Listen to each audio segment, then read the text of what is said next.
Race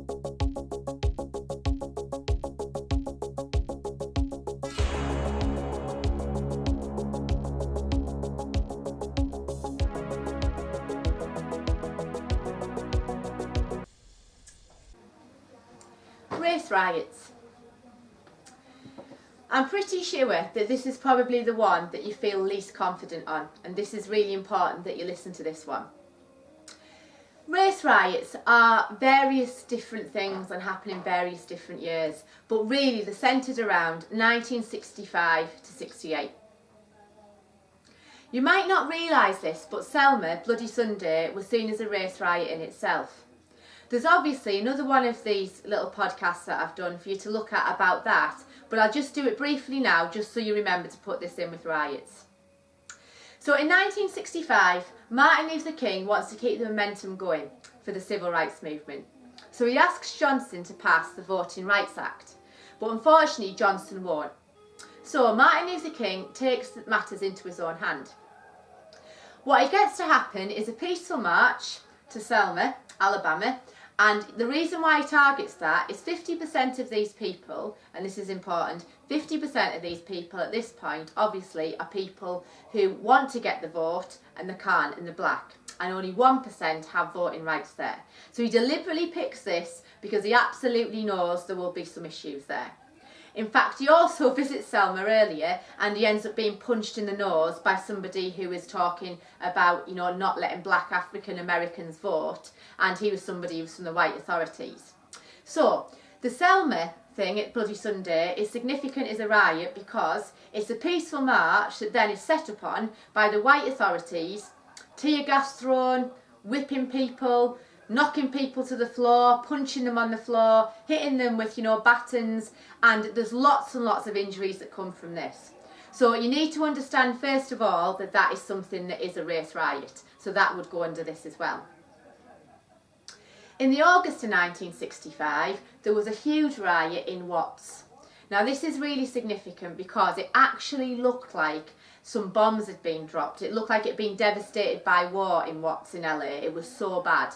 There was literally buildings trashed to the ground, about $40 million worth of damage. There was about 35 people actually, injured, killed.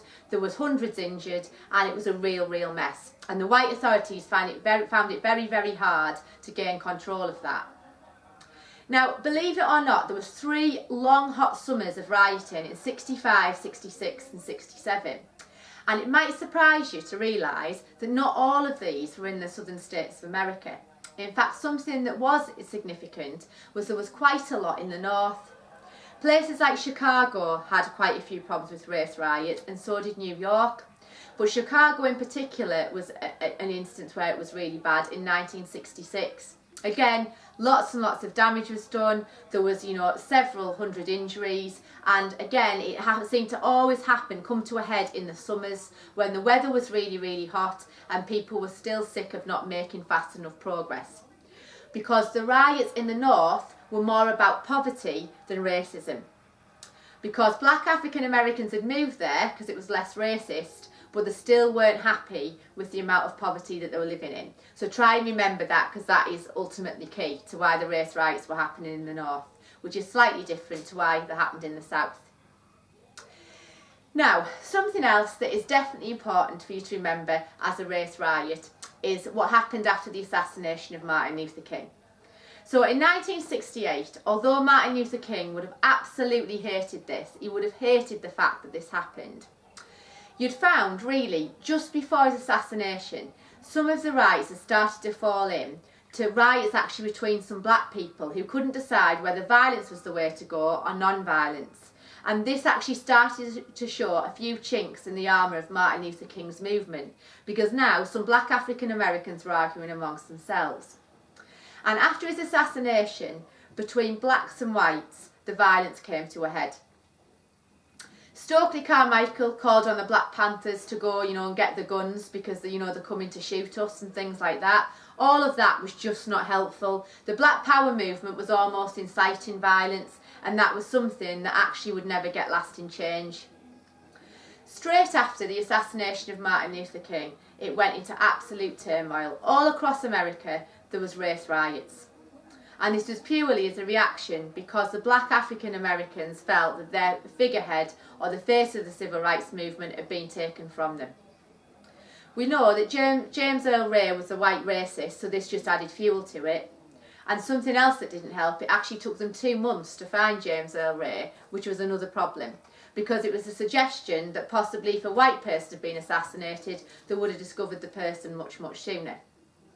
So in these riots, it's important to remember that $145 million of damage was done. And it wasn't that they went on for days and days either, because they quickly came to the senses and realised that Martin Luther King would not be wanted to be remembered in that way. Also, you were looking at approaching 40 people dead in these riots as well. And it's very significant to see that these sorts of things start to snowball. Once one area rose up in protest, then another went to a riot, then another did, and that's what happened all across America. The night Martin Luther King died, things were burning in America. Literally, buildings were burning. And remember what I showed you in class, that there was also demonstrators and riots just outside the White House in Washington DC. Now Johnson obviously found this really, really scary, and it was very, very dangerous for him as president. They managed to quell it, but there were thousands of people who'd gone there to make sort of riots and demonstrations in a protest to what was Johnson going to do about the assassination of Martin Luther King.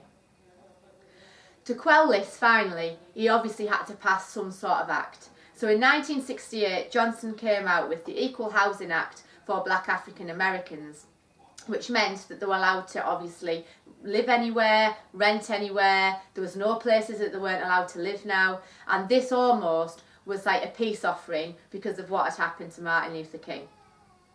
So the race riots definitely show that the road to progress of black African Americans was certainly not a smooth one.